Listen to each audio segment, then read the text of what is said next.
Webcasting from Southeast Kansas, I'm Jonathan Switzer, and this is the Roboblog Chronicles for the week concluding January 26th, 2008. It's the first show of the new year, and in the spirit of happiness and newness and, you know, getting over the holidays and all that other good stuff, I will be talking about, well, I'll be starting off by giving some things away. Unfortunately for you, they will not be Robotech related. I may throw in a Robotech related goodie with this, but the main thing I'm giving away to now my Robotech viewing audience is copies of my comic book.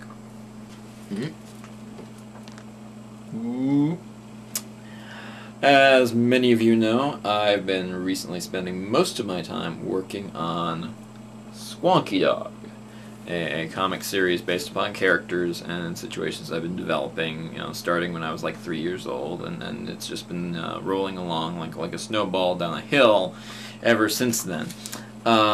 So I've got plenty of copies of this floating around the house, but I'm only giving 6 of them away to Roboblog viewers. So send me an email to jlswitzer@gmail.com with the subject line Free Squonky. I don't care if you don't know how to spell Squonky, just spell it as best you can. And I will send, and be sure to give me your address, your mailing address, and I will send you a copy of this. I will also throw in, because I just found these floating around the house, one of an assortment of spare Robotech comic books that I've just been littering my house, and I just found them. But they're all spare copies. So you'll at least get something Robotech related out of the deal. Like I said, I'm only giving away 6, first come, first serve, and chances are, if you're watching this past January 26th, 2008, they're probably all gone, and then you'll have to go procure yourself a copy by sending me money at www.squonky.com, SCWONKEY. There, now you don't have an excuse not to spell it right when you send me your email.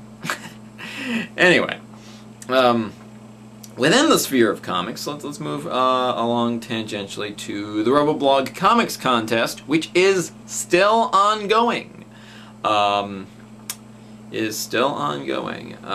Because enough people who told me they were working on stuff for it said to me, you know, you'd set this up during the holidays. I'm still in school, or I have you know, no time during the holidays to do this. I'm with my family, or la-di-da-da.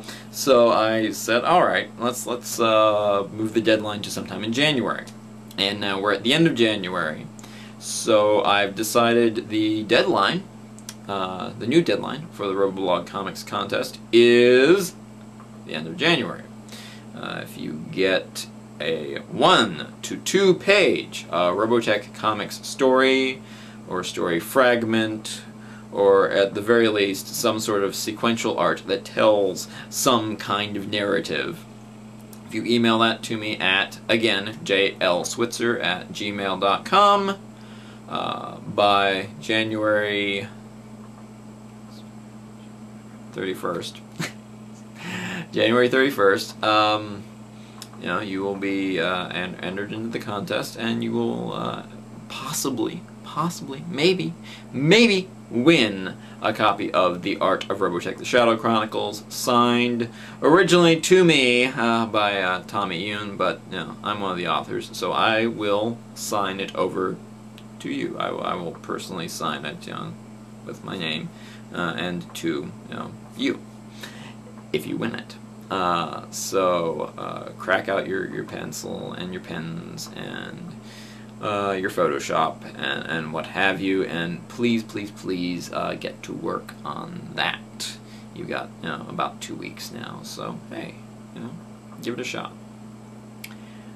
Okay, so that brings me to discussion I was sort of engaging myself in.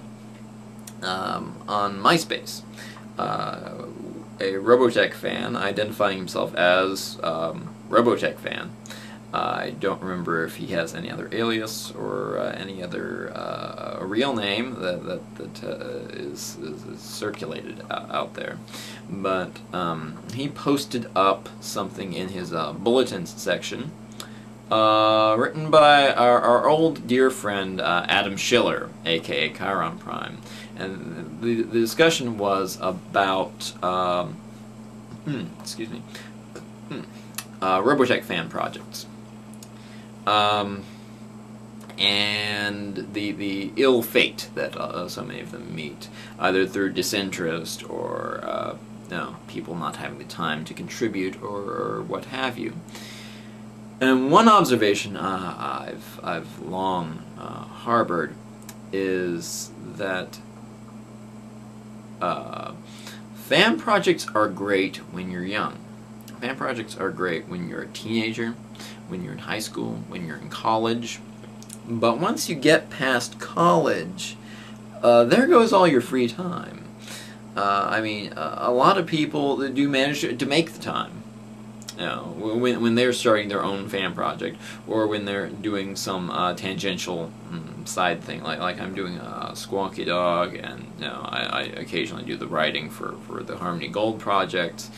I make the time for that, but I honestly can't see myself making the time at this stage of my life for any major fan undertaking. At a certain point you have to go, what do I really get out of this?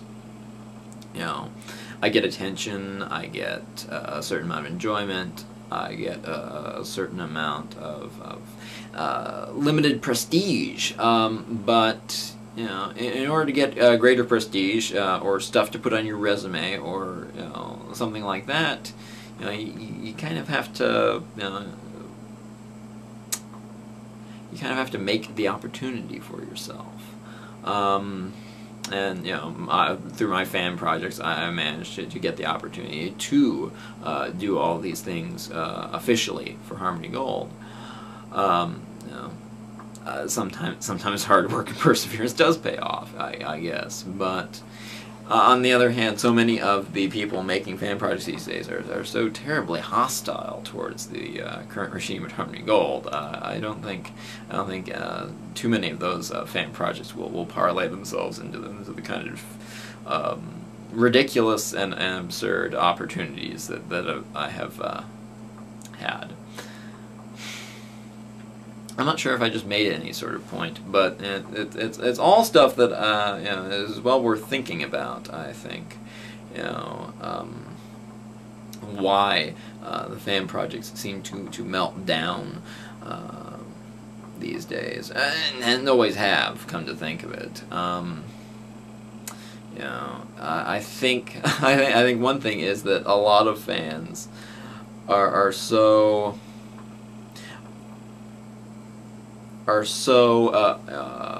much more interested in just being fed whatever official things come out, that they look at fan projects with a certain amount of disdain, which is sad, which is unfortunate, but them's the breaks.